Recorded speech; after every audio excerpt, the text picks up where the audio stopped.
The land and the Spirit visits Shechem.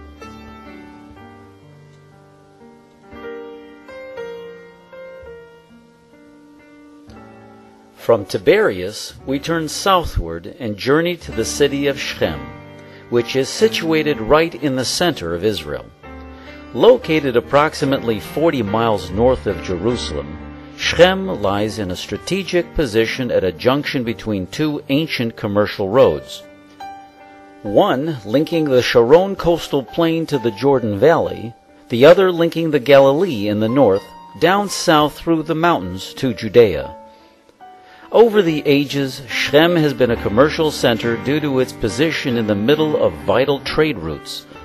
From as far back as the Bronze Age, its market has traded in local grapes, olives, wheat, livestock, and pottery, among other vital commodities.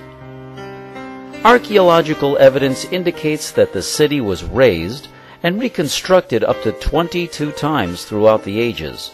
Within some of its ruins, remains of the ancient city can still be found. These include walls and gates built for defense, a government house, a residential quarter, and the ruins of a Roman temple built by the Emperor Hadrian dating back to the 2nd century. Although it is not included among Israel's 4 holy cities, Shechem is mentioned numerous times in the Torah. When Abraham followed God's direction and came into the land of Israel from the town of Haran, where he had been living, his route took him through the area where the city of Shechem now lies.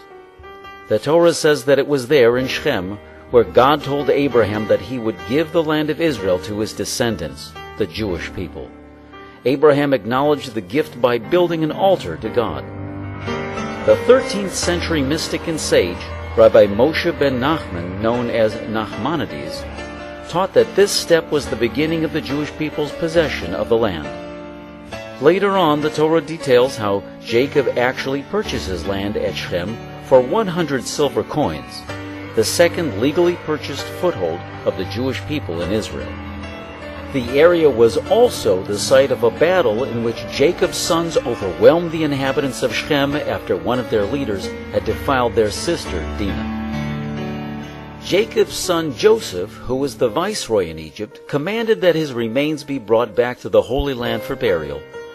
During the Jewish people's exodus from Egypt, Moses took Joseph's bones along with them, and the book of Joshua records that when the Jews entered into the land, they were laid to rest in Shechem.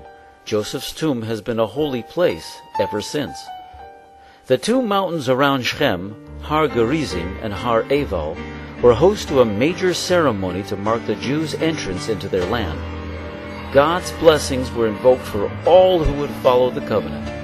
There the words of Deuteronomy were inscribed on stone, a visible sign of the spiritual nature of the land into which they were entering. Shortly before his death, Joshua assembled the elders and judges of Israel, giving them his last recommendations and exhorting them to adhere to the ways of God. During the reign of the Jewish kings, Shechem was a major city in Israel.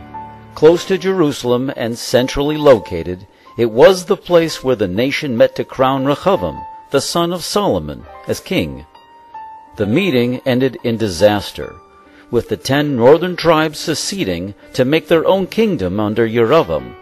Shechem was the first capital of the northern kingdom. Many years after the destruction of the northern kingdom, the Romans built a new town near the ruins of Shechem.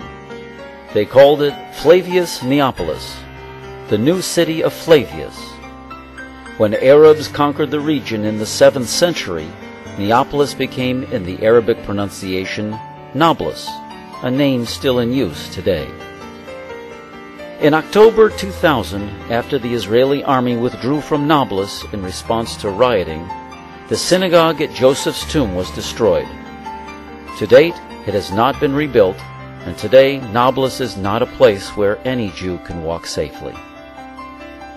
May God grant that we may soon be able to pray in all of our holy places without fear. Join us next week as we visit another one of Israel's 4 holy cities, Tzfat. This mystical city represents the soul of Israel and the spiritual vision of our homeland.